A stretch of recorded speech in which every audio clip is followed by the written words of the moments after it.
Hello, Mike King here, Freight Buyers Club. We're over in Miami, and I'm delighted to say I'm joined today by Chris Palladino, who's the CEO of BioNature Plastics, who's over here demonstrating some rather interesting products. Which, tell me what was the problem you were trying to solve when you created your company and your product? Well, Mike, I'm glad you think it's interesting. We had been approached years ago by some of our customers who were using plastics and looking for a more sustainable option.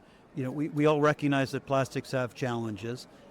We started out by looking at the existing products on the market like oxodegradables, but they're banned in the EU now because they don't actually biodegrade, they just break down into microplastics. We also explored compostable plastics for quite a while, which have a role to play, but the other problem with compostables is still not recyclable, which a lot of countries are requiring now, and they only biodegrade if you separately collect them and send them to an industrial composter.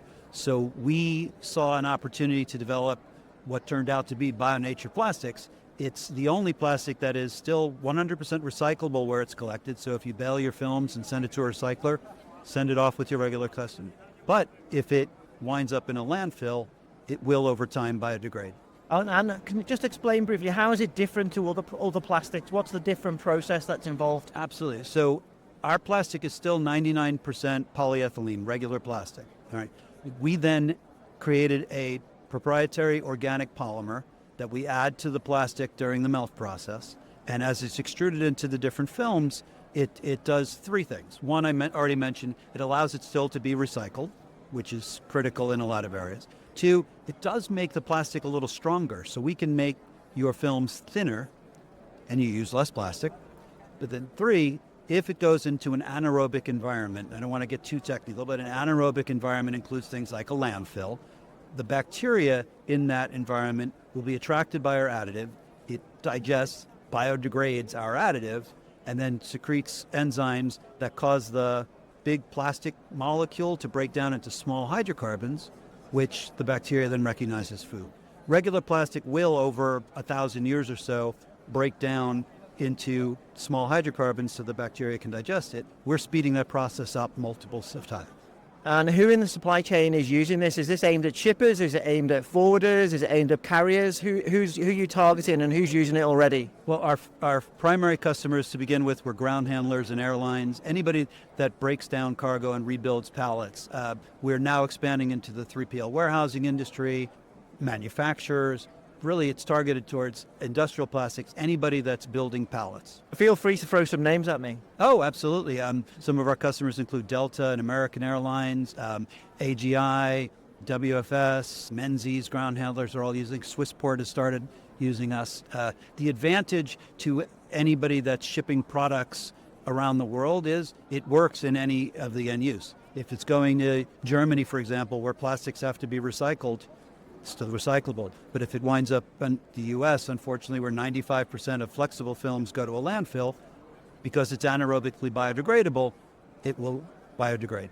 And how plug and play is it, firstly? And secondly, how do players in the supply chain, how do they prove to their customers what the carbon benefits are of using, or the environmental sustainable benefits are of using your product? Great. Well, two questions there. The first, is that plug and play? The beautiful thing, again, is it behaves just like normal plastic, except, again, it's a little stronger. It has an indefinite shelf life. It's not affected by sunlight, water, any of the problems you had with those other bio-based plastics. So you can easily replace your current plastics with this, no issue. We can manufacture any size, thickness, specifications. How do they prove? We have independent laboratory testing according to ASTM D5511, which has a matching ISO standard. I forget the number, I apologize. But that shows that in a lab environment, it biodegrades under anaerobic or non-oxygen conditions. Pretty much every landfill is an anaerobic condition, so therefore our plastic will biodegrade when it goes to a landfill. So they can show them that test. We also have a test that shows that once the process is finished, there are no plastics remaining. And what's next for BioNature Plastics? Are there other parts of the supply chain that you're targeting, perhaps? We see tremendous opportunity. We are a small but growing company.